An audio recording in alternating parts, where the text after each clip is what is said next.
Speaking of unelected monarchs, I couldn't help thinking I was watching a replay of some obscure Eastern European Soviet dictatorship from the 1980s being sworn in as I watched Joe Biden's surreal and farcical inauguration. Lots of flags and lots of important-looking dignitaries clapping politely and plenty of doddery members of the ruling elites shivering in the cold, including 3 grim-faced, grey-haired members of the old Politburo, all standing together in long black coats, and all of them being protected by lots and lots and lots of heavily armed guards and soldiers everywhere. But where were the people? Not a real person in sight. Nobody to be seen. Thus far, what we have is a Potemkin presidency, a Clayton's inauguration for a Clayton's president who won a Clayton's election and then last night made a Clayton's speech about his Clayton's version of unity. To overcome these challenges, to restore the soul and secure the future of America, requires so much more than words. It requires the most elusive of all things in a democracy: unity. Unity. First up, let's be really clear. Unity. From the moment Donald Trump was elected president against all the odds in 2016, Hillary Clinton, Barack Obama and the Democrats, ably assisted by Joe Biden, any number of sinister government operatives and organizations, foreign governments, including our own, and a toadying left-wing media, set about tearing America apart. The greatest campaign of disunity Americans have ever been subjected to since the American Civil War. The fake dossiers, the Russian collusion hoax, the phony impeachment, the endless sneering and snarling at every aspect of Donald Trump's personality, his hair, his wife, his family, and his gauche mannerisms. Exploiting every tool at their disposal, including tacit acceptance of the worst race riots in decades, looting, arson, and the encouragement of the breakdown and dismantlement of law and order. The Democrat machine has ruthlessly exploited 4 long years during which the heart and soul of the nation has been shredded and torn asunder.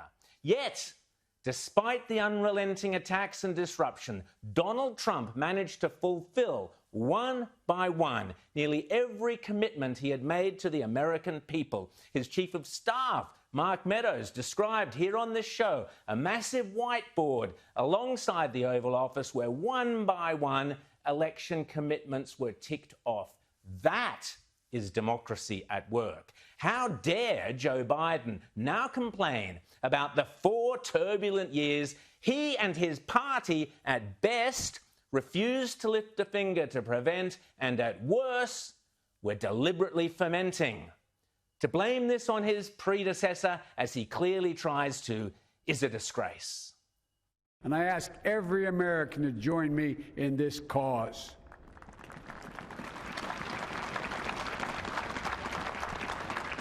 Uniting to fight the foes we face: anger, resentment and hatred, extremism, lawlessness, violence, disease, joblessness and hopelessness. With unity, we can do great things. Unity.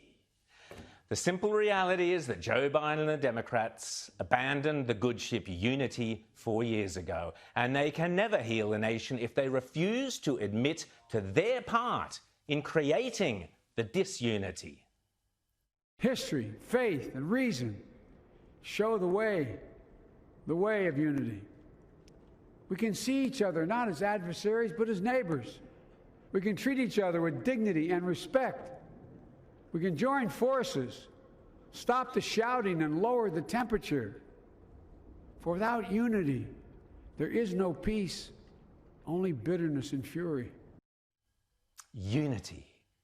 Hypocrisy, I call it. Well, Joe, let's start by telling your mates in the Congress to ditch the show trial of Donald Trump, a second ludicrous impeachment, every bit as farcical and as unwarranted as the first one. As former US Ambassador Alexander Downer said earlier today on Sky.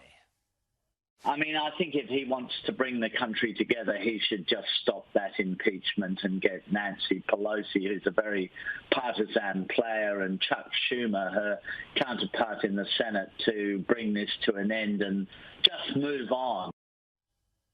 Yes, Alexander, quite correct. Maybe then the 75 million Americans who put their hopes and dreams and faith in Donald Trump will be able to believe the Democrats and Joe Biden and believe that they actually mean those fine-sounding words and aren't just mouthing meaningless Soviet-style Potemkin platitudes.